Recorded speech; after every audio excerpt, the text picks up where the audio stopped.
السلام علیکم عزیز طلباء و طالبات، سر عبدالستار خان اس یوٹیوب چینل میں آپ تمام کا استقبال ہے۔ 11th اردو بے کرا سمندر، کوشچن آنسر، سوالات کے جوابات اور سرگرمیاں دیکھیں گے۔ بے کرا سمندر یہ نظم ہے 11ویں اردو اسٹیٹ بورڈ۔ سوالات کے جوابات: خاکہ مکمل کیجئے سمندر کی کیفیات۔ اس کا جواب ہے سمندر کی کیفیات بے کراں، موج زن، تند، شفاق۔ دوسرا ہے نظم کی مدد سے دیے ہوئے الفاظ کی مناسبت سے موضوع لفظ لکھ کر خاکہ مکمل کیجیے۔ حکایات، مینارے، دفتر، شہپر۔ اس کے جوابات ہے حکایات تاریخ، مینارے افکار، دفتر شعر و سخن، شہپر شکست پرواز۔ ذیل کی سرگرمیاں ہدایت کے مطابق مکمل کیجیے۔ پہلا سوال ہے وقت کے بے کرا سمندر کی موجوں کی زد میں آنے والی 4 چیزوں کو وضاحت کے ساتھ بیان کیجیے۔ دوسرا ہے نظم کے مطابق گزشتہ زمانے کی یادگاروں کی فہرست بنائیے۔ تیسرا شاعرہ کے لیے موہوم سہارے کو واضح کیجیے۔ پہلے کا جواب ہے شاعر نے وقت کے بے کراں سمندر کی موجوں کی زد میں آنے والی کئی چیزوں کا ذکر کیا ہے۔ ان میں سے 4 عہد ماضی کی وارداتیں یعنی قدیم زمانے کے واقعات، پرانی تاریخ کی حکایات، پارا یعنی تاریخ کے سارے کردار، قدیم علم و ہنر کے دھارے یعنی پرانے علوم و فنون، اور حسین پیکر و گداز نغمے یعنی حسن و عشق کے جلوے و ترانے ہیں۔ مذکورہ بالا تمام چیزیں اپنے اپنے زمانے اور وقت میں باحیثیت معروف اور مشہور تھی، لیکن وقت نے سبھوں کو ختم کر کے رکھ دیا ہے۔ آج ان کا روئے زمین پر نام و نشان بھی باقی نہیں ہے۔ دوسرے کا جواب ہے نظم کے مطابق گزشتہ زمانے کی یادگاریں۔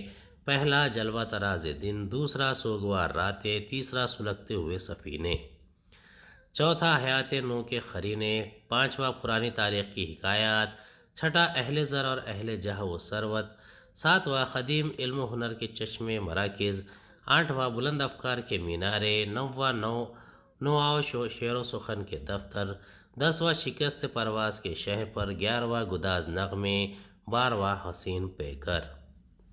تیسرے کا جواب ہے شاعرہ زاہدہ زیدہ صاحبہ نے سبھی کاوشوں کا موہوم سا سہارا کہا ہے۔ اس کے 2 مطلب ہو سکتے ہیں، ایک وہ جس کا ذکر پیش دست میں کیا گیا ہے یعنی ساحل سمندر، جس پر کھڑے ہو کر ہم آتی جاتی لہروں کا تماشا دیکھتے اور دور رہ کر خود کو سمندر کے طوفان سے محفوظ سمجھتے ہیں۔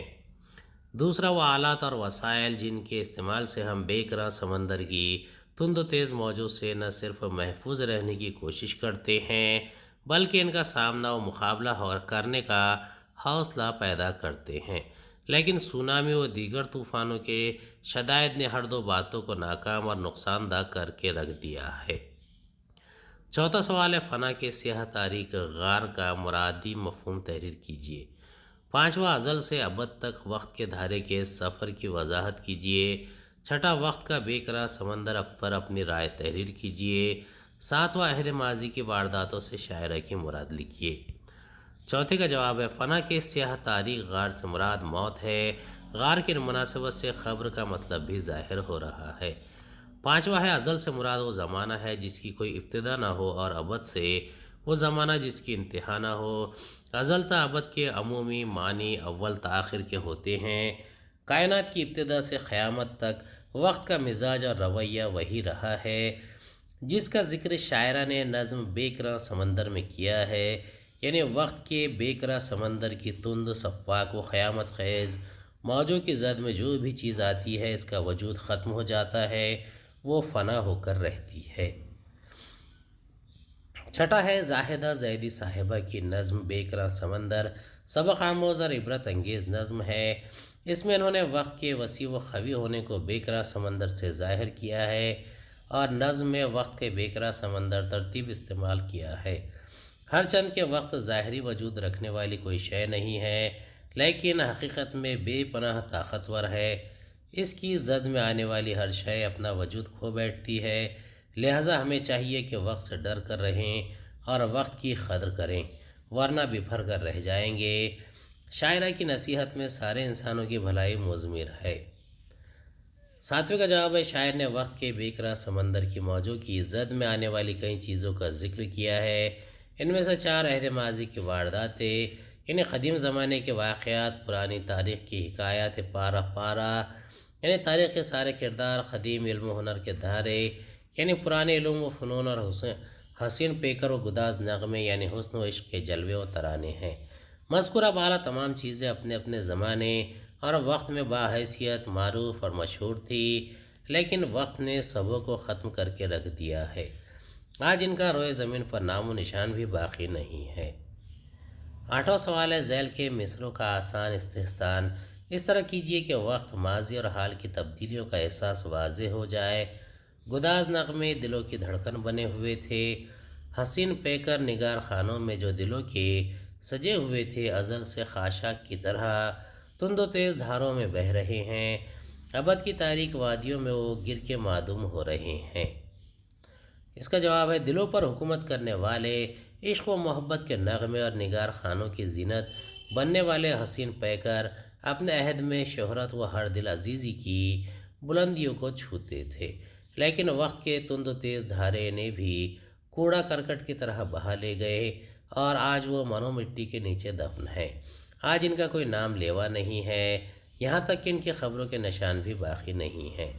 मिर्ज़ा गालिब ने क्या खूब कहा है, सब कहा कुछ लाला वो गुल में नुमाया हो गई, खाक में क्या सूरतें होंगी कि पिन्हा हो गई।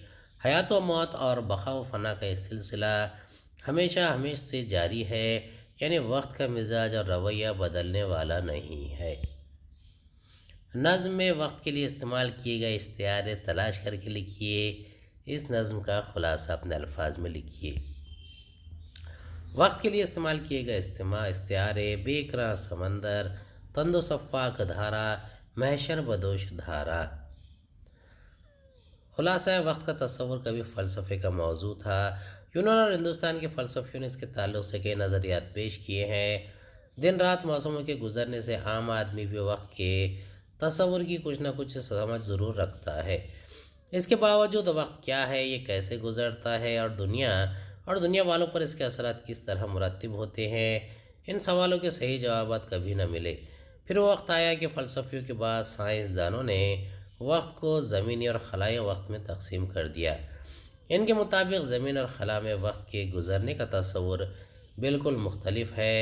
वक्त के इन दोनों फ़लसफ़ियाना और साइंसी तस्वुरात के अलावा एक तीसरा तस्वुर शायराना तस्वुर है, जिसका ख़याल ज़ाहिदा ज़ैदी ने अपने नज़्म में पेश किया है।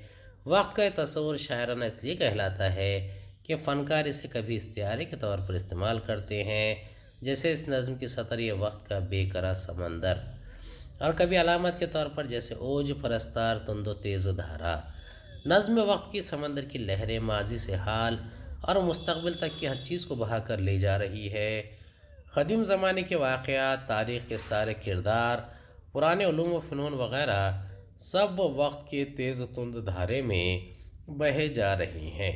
समंदर की लहरें ने ले जाकर वक्त के अंधेरों में डुबो रही है। जिस तरह हम समंदर के साहिल पर खड़े होकर आती जाती लहरों का तमाशा देखते और दूर रहकर ख़ुद को समंदर के तूफ़ान से महफूज समझते हैं, नज़्म के माहौल में ऐसा वाक़या नहीं हो रहा है। शायरा के बयान से वाज़ेह हो रहा है कि वो माजी से हाल की तरफ बढ़ती हुई तूफ़ानी लहरों को देख तो रही है, मगर इसे एहसास है कि वक्त का ये तेज़ धारा अब मेरी तरफ बढ़ रहा है और मुझे भी अपने साथ बहा ले जाएगा।